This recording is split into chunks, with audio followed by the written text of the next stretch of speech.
आसमान में एटमी मिसाइल से धमाका, समुद्र में परमाणु पोसाइडन टॉर्पीडो लॉन्च।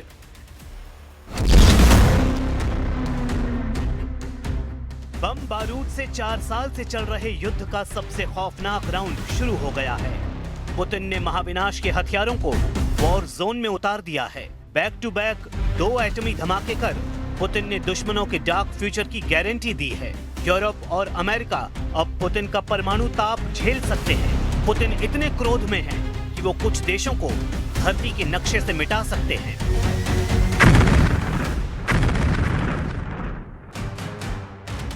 ये है एटमी टॉर्पीडो पोसाइडन। ये है पुतिन का नया परमाणु हथियार।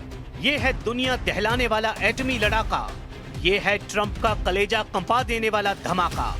परमाणु हथियारों की टेस्टिंग का तूफानी दौर शुरू हो गया है। पुतिन ने बैक टू बैक डबल धमाका कर प्रेसिडेंट ट्रंप को भड़का दिया है।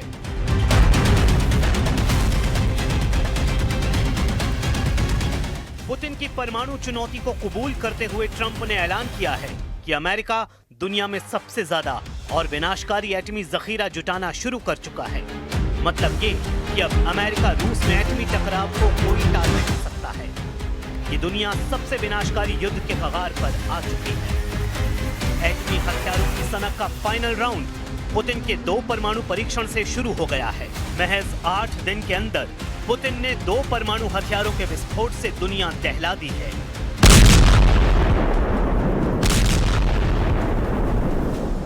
अक्टूबर को रूस ने परमाणु पावर से लैस बुरेवेस्तनिक क्रूज मिसाइल का परीक्षण किया।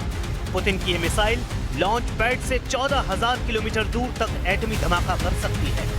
पुतिन की एटमी मिसाइल की ताकत का अंदाजा जब तक दुश्मन लगा पाते, 29 अक्टूबर को उन्होंने दूसरा धमाका कर दिया है। रूस ने परमाणु क्षमता से लैस और परमाणु ऊर्जा से चलने वाले अंडर वाटर टॉर्पीडो पोसाइडन का पावरफुल टेस्ट कर तहलका मचाया है। पुतिन की परमाणु पावर के डबल होने की जानकारी मिलते ही ट्रंप तिलमिला गए हैं। बुसान विजिट के बीच ही उन्होंने ऐलान कर दिया कि अमेरिका के एटमी कारखाने एक्टिव कर दिए गए हैं।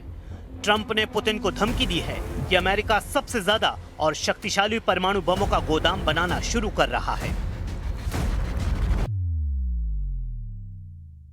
Seem to all be nuclear testing. We have more nuclear weapons than anybody. We don't do testing. You know, we've halted it many years ago. But with others doing testing, I think it's appropriate that we do also. Any details around the testing, sir? Like where, when? It'll be announced. You know, we have test sites. It'll be announced.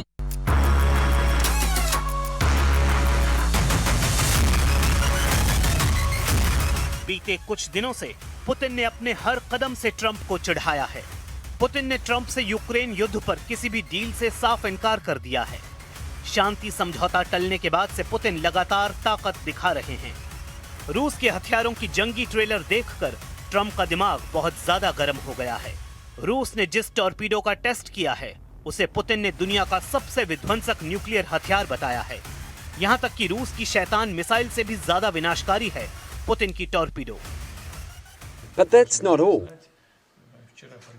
You should know, yesterday we conducted another test of another promising system.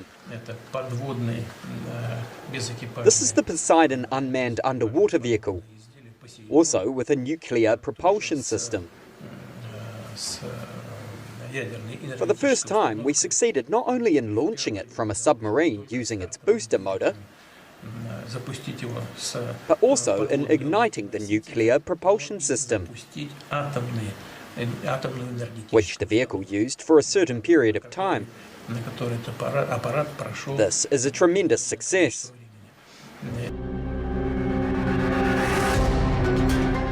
सबसे डरावनी बात यह है कि एक बार अगर Poseidon का trigger दब गया तो फिर सर्वनाश होने से कोई रोक नहीं सकता है।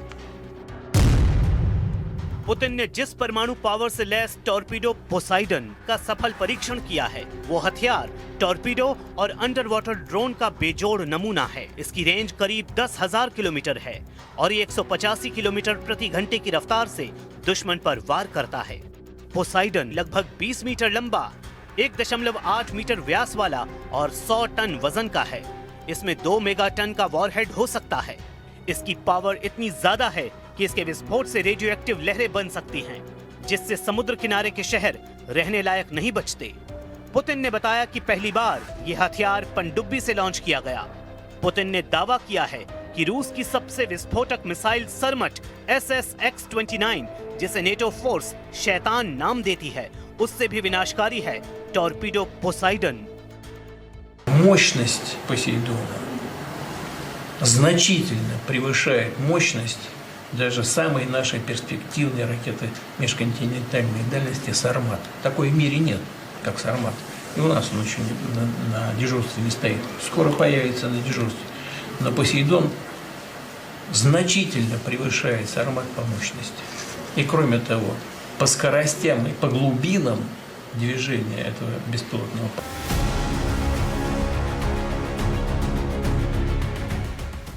पुतिन ने रूस के नए एटमी हथियार को ग्रीक लड़ाकू पोसाइडन का नाम दिया है। पुतिन ने पोसाइडन अमेरिका और नेटो की विस्तारवादी नीतियों का जवाब तक कहा है। पुतिन ने पोसाइडन की सबसे अहम खूबी इसके हमले में लगने वाली टाइमिंग को बताया है। प्रेसिडेंट ने दावा किया है कि पोसाइडन से दुश्मन पर हमले के लिए महज कुछ मिनट या सेकंड का वक्त लगता है। Вы делаете то, что делают ваши боевые товарищи, наши бойцы, офицеры. Это важнейшее дело, которым занимается сейчас страна. Обеспечивают свою безопасность, безопасность наших людей на длительную перспективу. Но не менее важно то, что мы за решением вот этих важнейших текущих проблем все-таки не забываем и о совершенствовании и укреплении нашего стратегического потенциала. Тоже слышали наверняка, совсем недавно была испытана. Есть нормальные условия старта. एटमी हमला कई घंटे, दिन और हफ्तों की तैयारियों के बाद ही मुमकिन हो पाते हैं, लेकिन रूस ने अब ऐसा हथियार बना लिया है जिससे पुतिन कुछ सेकंड में दुश्मनों को भस्म कर सकते हैं।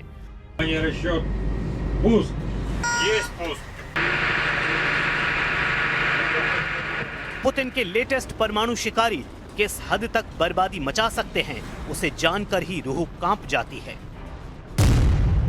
पोसाइडन टॉर्पीडो में 2 मेगाटन तक परमाणु वॉरहेड लगाया जा सकता है। इसके विस्फोट से समुद्र में इतनी तेज रेडियो एक्टिव लहरें उठती हैं कि तटीय शहर पूरी तरह रहने लायक नहीं बचते। रूसी सेना का दावा है कि पोसाइडन टॉर्पीडो के धमाके से लंदन जैसे 6 बड़े शहरों को मात्र 30 मिनट में दफन किया जा सकता है।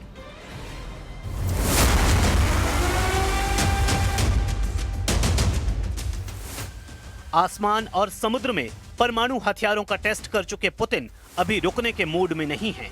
पुतिन ने अब अपना फोकस नेटो और यूरोप के देशों पर कर लिया है, जिनसे डायरेक्ट युद्ध में परमाणु टक्कर तय है। इसलिए पुतिन अपनी एटमी क्षमता को 2 गुना कर रहे हैं, जिसे देखते हुए अब प्रेसिडेंट ट्रंप भी एक्शन में आ गए हैं। ट्रंप ने पुतिन को 2 टूक जवाब देते हुए ऐलान किया है कि 30 साल बाद अमेरिका जिंदा एटमी बमों को एक्टिव करने जा रहा है। सुपर पावर के दुनिया के सबसे सीक्रेट हथियारों की साइट एरिया 51 को एक्टिव करने जा रहा है। ट्रुथ पर पोस्ट कर ट्रंप ने कहा कि अमेरिका के पास किसी भी देश की तुलना में सबसे ज्यादा परमाणु हथियार हैं। रूस दूसरे स्थान पर है और चीन काफी दूर तीसरे स्थान पर है, लेकिन 5 सालों में ये बराबरी पर पहुंच जाएंगे। दूसरे देशों के परीक्षण कार्यक्रमों को देखते हुए मैंने डिपार्टमेंट ऑफ वॉर को निर्देश दिया है कि वो हमारे परमाणु हथियारों का भी समान स्तर पर परीक्षण शुरू करें। ये प्रक्रिया तुरंत शुरू होगी। अमेरिका ने आखिरी बार पूरा परमाणु परीक्षण 1992 में किया था। उसके बाद से अमेरिका ने एटमी विस्फोट की जगह कंप्यूटर सिमुलेशन और सीमित सब क्रिटिकल टेस्ट कर हथियारों की जांच जारी रखी। लेकिन अब ट्रंप ने फुल फोर्स में परमाणु बमों को बनाने और उनके टेस्ट के ऑर्डर दे दिए हैं। द हिल्स के मुताबिक ट्रंप ने पेंटागन के अधिकारियों से यूरेनियम 235 और प्लूटोनियम 239 का उत्पादन फिर से शुरू करने का निर्देश दिए गए हैं। वहीं नागासाकी एटॉमिक इंस्टीट्यूशन के मुताबिक अमेरिका के पास करीब 460 टन संवर्धित यूरेनियम है। अमेरिका इतने यूरेनियम से कम 16,000 एटमी वॉरहेड तैयार कर सकता है। इसी तरह अमेरिका के पास प्लूटोनियम करीब 68 टन है, जिससे कम से कम 5,000 एटमी वॉरहेड तैयार हो सकते हैं। इन दोनों को जोड़ा जाए तो अमेरिका के एटम बमों की गिनती 20,000 के पार पहुंच जाएगी। इसके बाद एक झटके में अमेरिका रूस से 5 गुना ज्यादा एटमी पावरफुल देश बन सकता है।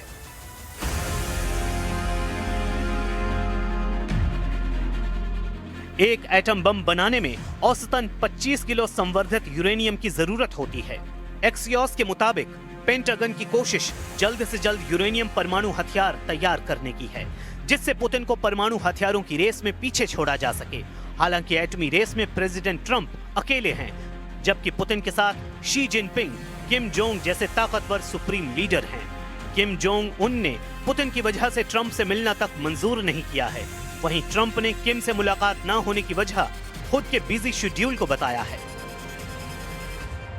Did you ever get through to Kim Jong-un about setting up a meeting? Does he have a phone? We never were able to talk because I was so busy, and really this is why we came. I think it would have been maybe disrespectful to the importance of this meeting if we did that. So I'd come back with respect to Kim Jong-un.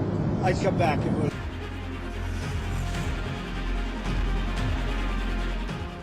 Trump को उम्मीद है कि Kim Jong उनका Korea में grand welcome करेंगे, जबकि किम ने उनकी एशिया विजिट के दौरान क्रूज मिसाइलों के धमाके किए हैं। किम जोंग ने भी एटमी रेस में खुद के पीछे न रहने का ऐलान कर रखा है। हालांकि किम के लिए सबसे बड़ी मुश्किल यूरेनियम का जुगाड़ करना है, क्योंकि परमाणु हथियार बनाने को लेकर एनपीटी का एक और नियम है। इसके तहत परमाणु हथियार के लिए बाहर से कोई भी मुल्क यूरेनियम और प्लूटोनियम नहीं खरीद सकता है। मतलब ये कि अगर किसी को नए सिरे से एटमी हथियार बनाने हैं तो उसके पास खुद का यूरेनियम और प्लूटोनियम होना चाहिए। पश्चिमी मीडिया रिपोर्ट्स के मुताबिक किम के पास फिलहाल 2000 किलोग्राम यूरेनियम है, जिससे ज्यादा से ज्यादा 47 एटम बम बन सकते हैं। लेकिन ये बात तय है कि किम के सारे एटम बम पुतिन के काम आएंगे। किम जोंग उन ने अब तक रूस का हर तरह से युद्ध में साथ दिया है। अगर पुतिन ट्रंप का युद्ध शुरू हुआ तो किम जोंग अपने सारे परमाणु हथियारों को पुतिन के लिए कुर्बान कर सकते हैं। ऐसे में ट्रंप एटमी टकराव की नौबत न आने दें, इसी में दुनिया का भला है, क्योंकि परमाणु युद्ध शुरू हुआ तो फिर धरती का वजूद खतरे में पड़ सकता है।